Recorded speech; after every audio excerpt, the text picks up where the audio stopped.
estimados hermanos y amigos. El tema de hoy es Jesús llama a sus primeros discípulos.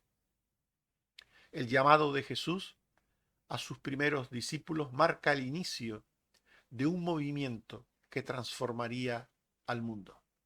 Estos hombres, sencillos y humildes trabajadores, en su gran mayoría, fueron elegidos por Jesús para ser pescadores de hombres, extendiendo un mensaje de amor, de esperanza y de salvación, con el propósito de obtener respuestas de fe y de esperanza en el Mesías Redentor. Este llamado, que fue precedido de una experiencia personal propia de salvación, nos explica la base de la formación y extensión de la Iglesia cristiana, sobre el fundamento de la conversión personal mediante el arrepentimiento y la fe. Este trasfondo espiritual es crucial para entender que reconocer y aceptar a Jesús como el Mesías es la energía que mueve a los que después son enviados como mensajeros y testigos de una obra de salvación que necesita ser previamente experimentada antes de ser compartida con otros. El entusiasmo y la dedicación de los primeros discípulos a la hora de difundir el cristianismo no se puede entender sin su propia experiencia de salvación en Cristo. El encuentro redentor con Jesús produce una transformación profunda en la vida de los perdidos que son hallados. Es por esto que los discípulos dejaron sus ocupaciones y familias para seguir a Jesús, demostrando una fe y un compromiso inquebrantable. Estos primeros discípulos se convirtieron en los pilares sobre los que Jesús construiría su iglesia. Su llamado es un testimonio del poder transformador del Redentor y es ejemplo de que la fe que se vive como propia es la fe que se comparte a los demás. Hablemos de cómo los primeros discípulos de Jesús fueron antes discípulos de Juan el Bautista. Juan había hablado a muchos del Mesías que había de venir pronto. Algunos que creyeron el testimonio de Juan sobre el Mesías estaban muy receptivos para seguir a Jesús, tan pronto como lo vieran aparecer ante ellos. En Juan 1:35 al 37 se dice: el siguiente día otra vez estaba Juan y dos de sus discípulos, y mirando a Jesús que andaba por allí, dijo: He aquí el Cordero de Dios. Le oyeron hablar los dos discípulos y siguieron a Jesús. Qué interesante este texto, ¿verdad? Juan diciendo que Jesús era el Cordero de Dios que quita el pecado del mundo, y al instante, dos de sus discípulos de Juan pasaron a ser discípulos de Jesús. Le oyeron hablar los dos discípulos y siguieron a Jesús. Y hasta que llegó el momento de ese encuentro redentor con Jesús, los discípulos de Juan estuvieron esperando junto a él, sin confundirle con el Salvador.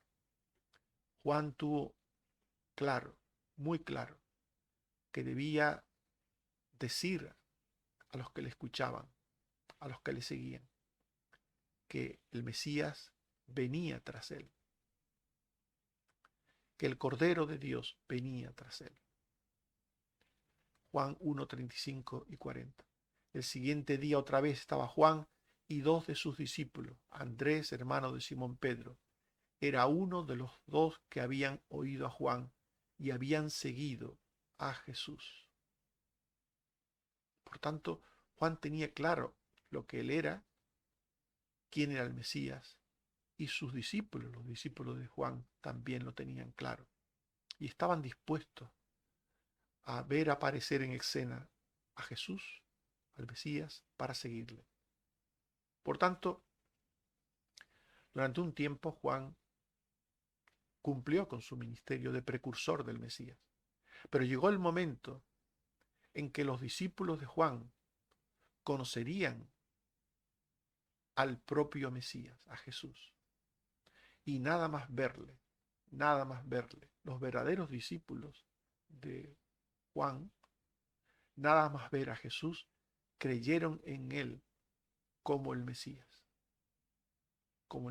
esperado y prometido, y le siguieron abandonándolo todo, incluyendo al propio Juan. Juan 1:38 al 40. Jesús, viendo que le seguían, les dijo: ¿qué buscáis? Ellos le dijeron: Maestro, ¿dónde moras? Les dijo: venid y ved. Fueron y vieron dónde moraba, y se quedaron con él aquel día, porque era como la hora 10. Andrés, hermano de Simón, Pedro, era uno de los dos que habían oído a Juan y habían seguido a Jesús. La facilidad con que los discípulos de Juan creyeron y siguieron a Jesús demuestra el buen trabajo evangelizador realizado por Juan en los verdaderos israelitas, es decir, en aquellos que entendían que Jesús era tanto el Mesías Salvador como el Rey y Señor. Juan 1:36, 47 y 49. Mirando a Jesús dijo: he aquí el Cordero de Dios. Cuando Jesús vio a Natanael que se le acercaba, dijo de él: he aquí un verdadero israelita en quien no hay engaño. Natanael le dijo: Rabí, tú eres el Hijo de Dios, tú eres el Rey de Israel. Con qué facilidad los discípulos de Juan siguieron al Mesías. Mateo 4:20 al 22. Dejando al instante las redes, le siguieron. Qué interesante esta frase. Dejando al instante las redes, le siguieron. Pasando de allí, vio a otros dos hermanos, Jacobo y Juan su hermano, en la barca con su padre, que remendaban sus redes, y los llamó. Y ellos, dejando al instante la barca y a su padre, le siguieron. Una persona que de verdad es llamada por Dios a la salvación, al instante sigue esa salvación, al instante. Y es que en el llamado de Dios a la salvación, el poder de Dios actúa. Dios usa distintos medios y tiempos sobre los que quiere salvar, obviamente. En el caso de los discípulos de Juan, hubo un tiempo previo hasta el encuentro con Jesús. Pero el poder de Dios estaba en esas personas, en esos distintos tiempos. Y cuando llegó el momento de encontrarse con el Mesías, se produjo la conversión al Cristo, el seguimiento del Cristo, el dejarlo todo por el Cristo. Mira Corintios 3, 5 al 6, Pablo habla de esos distintos momentos en la vida de un llamado a la salvación. ¿Qué pues es Pablo y qué es Apolos? Servidores por medio de los cuales habéis creído. Y eso según lo que a cada uno concedió el Señor. Yo planté, Apolos regó, pero el crecimiento lo ha dado Dios. Pablo está aquí hablando de dos tiempos en la vida de una persona que es salvo. Un tiempo de siembra, un tiempo de riego, y ese tiempo de siembra y de riego, ambos preceden al tiempo del crecimiento de la planta, que lo da Dios. En cualquier caso, Dios usa distintos medios y tiempos para salvar, como sucedió con los primeros discípulos de Jesús. Antes oyeron de Juan, antes creyeron a Juan, antes siguieron a Juan el Bautista, y nada más aparecer en escena Jesús, le siguieron a él. Juan fue un instrumento de Dios para llevar la salvación a muchos. No fue de estorbo para dar a conocer a Jesús. Trabajó para que otros pusieran sus ojos solamente en Jesús.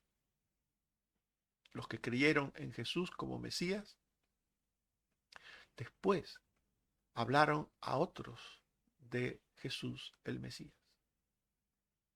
Todo el que cree en Jesús como Salvador, también hablará a otros de Jesús como Salvador. Los discípulos de Jesús hablaron de él primero a las personas cercanas a ellos, a sus familias, a sus amigos, a sus vecinos. Los discípulos de Jesús pescaron almas para Jesús con redes de verdad y de santidad. Mateo 4, 18 al 20. Jesús, junto al mar de Galilea, vio a dos hermanos, Simón llamado Pedro y Andrés su hermano, que echaban la red en el mar, porque eran pescadores. Y les dijo: venid en pos de mí, y os haré pescadores de hombres. Ellos le siguieron. Este es el mensaje del Evangelio. Los que oían la voz del Señor le seguían al instante. La clave está, por tanto, en oír la voz del Señor. Se empieza hablando de la salvación a los más cercanos. Esto hicieron los primeros discípulos de Jesús. Y después se va ensanchando el círculo de siembra del Evangelio a los más lejanos. Marcos 1, 19 al 20.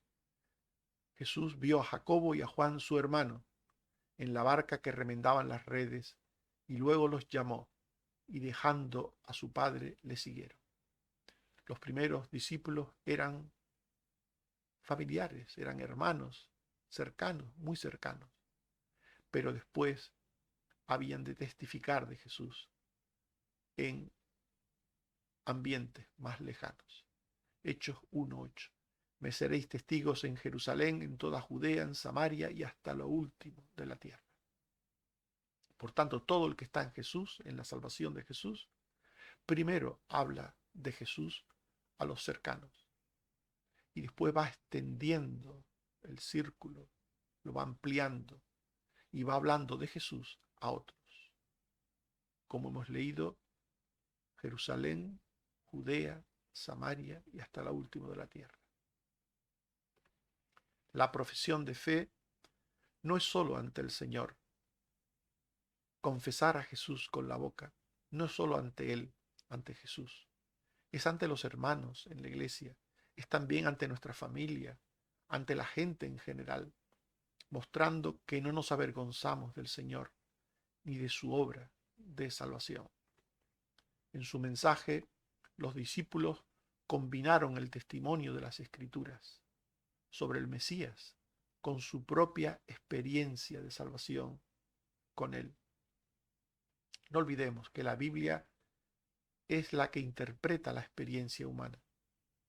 Las cosas son no como nos parece a nosotros que son, sino como Dios mismo las describe.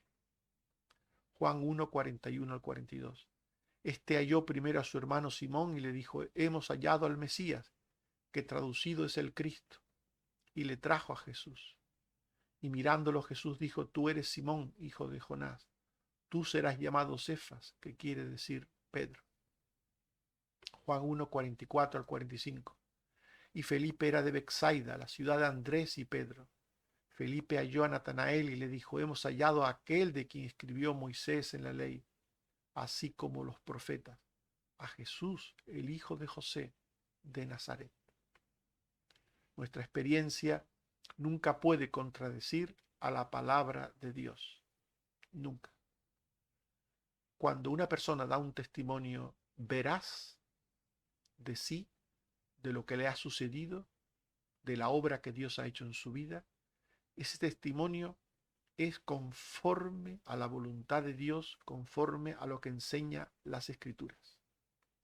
Cuando alguien da un testimonio falso de sí, ese testimonio es contrario a lo que dicen las Escrituras. El testimonio veraz da la gloria y la honra a Dios. El testimonio falso da la gloria y la honra al hombre, a aquel que cuenta ese testimonio. Quien da un testimonio y glorifica a Dios no es igual a quien da un testimonio y se glorifica a sí mismo. La verdad está en Dios, no lo olvidemos, no en nosotros. Sea Dios veraz y todo hombre mentiroso, dice Romanos 3:4.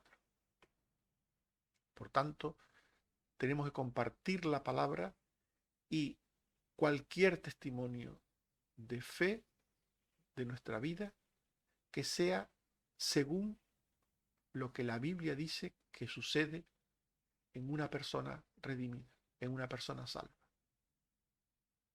Algunas personas cercanas a nosotros conocen a Jesús por el hecho de que nuestra cotidiana relación fraternal con ellos conlleva ponerle cerca de Jesús. Es fundamental hablar de Jesús con la boca, pero también estar como redimidos, como nuevas personas, con otras personas, cerca de otras personas. Si de verdad el Señor ha hecho la obra en nosotros, si de verdad somos creyentes, hijos de Dios, nuevas personas, nuestra sola presencia con familiares, amigos o cercanos, les hará impactar, les hará ver que Dios está en nosotros. Marcos 4:18-20. Jesús vio a dos hermanos, Simón llamado Pedro y Andrés su hermano, y les dijo, venid en pos de mí. Y ellos le siguieron. Juan 1:43-44. El siguiente día quiso Jesús ir a Galilea y halló a Felipe y le dijo, sígueme. Y Felipe era de Betsaida, la ciudad de Andrés y Pedro. El contacto humano entre alguien que ya estaba con Jesús y alguien que todavía no estaba con Jesús, el contacto humano entre alguien que estaba en la luz y alguien que todavía no estaba en la luz, fue suficiente para transformar, para cambiar la vida de aquellos que habían de ser discípulos de Jesús. Por tanto, es hoy que tenemos que hablar con la boca y es hoy que tenemos que hablar con la vida. Hablamos con la boca cuando estrictamente decimos lo que Dios ha hecho con nosotros, sin añadir, sin aumentar, sin disminuir. Cuenta cuán grandes cosas ha hecho Dios contigo. Pero también hablamos de Dios a otros cuando nuestra vida respalda lo que decimos con nuestras bocas. Cuando nuestras vidas es un aval de lo que decimos con nuestras bocas. Los que creyeron tuvieron su propio encuentro personal de salvación con Jesús.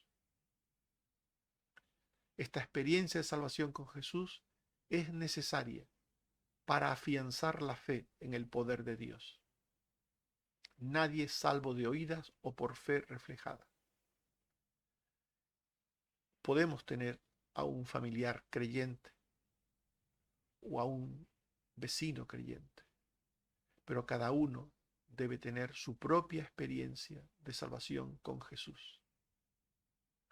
Cada uno debe tener su propio encuentro de salvación con Jesús. Juan 1:42-43. Y le trajo a Jesús.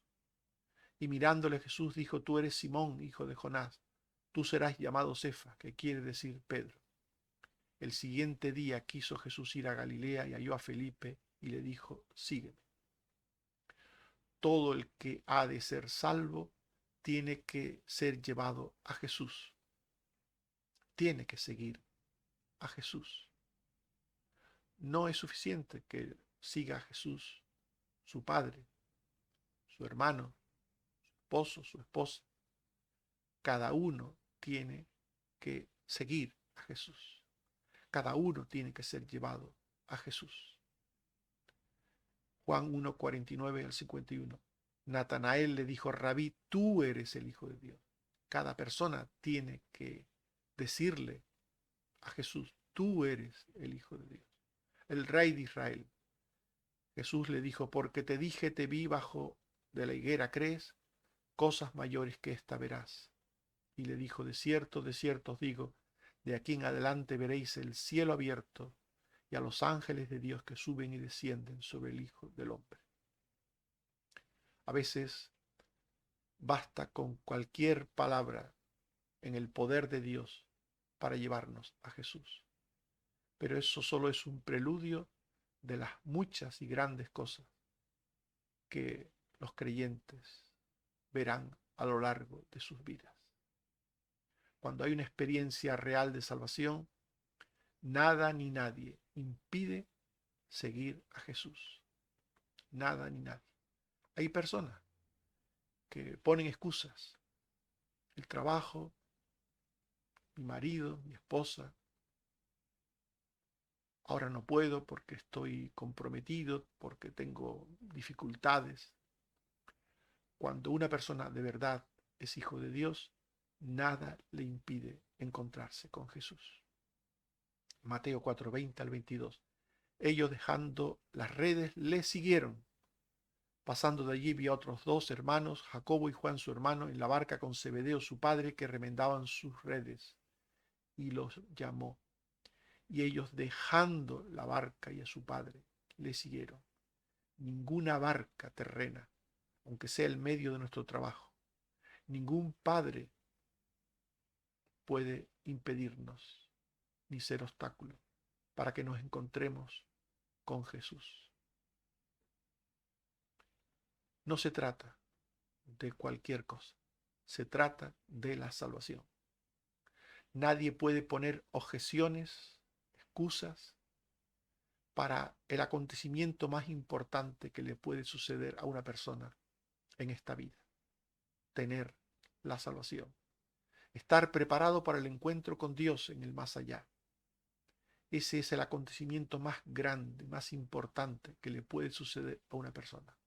Y nada es excusa para que ese acontecimiento no se produzca. Nada es excusa. Y quien pone como excusa a cualquier cosa, se engaña. Quienes no tienen una experiencia personal de salvación no pueden hablar de Jesús a nadie.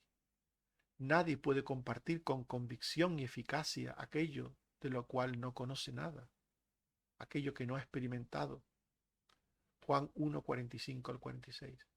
Felipe halló a Natanael y le dijo: hemos hallado a aquel de quien escribió Moisés en la ley, así como los profetas, a Jesús, el hijo de José, de Nazaret. Natanael le dijo: ¿de Nazaret puede salir algo bueno? Le dijo Felipe: ven y ve. La gente puede tener excusas o pueden tener dudas. Ven y ve.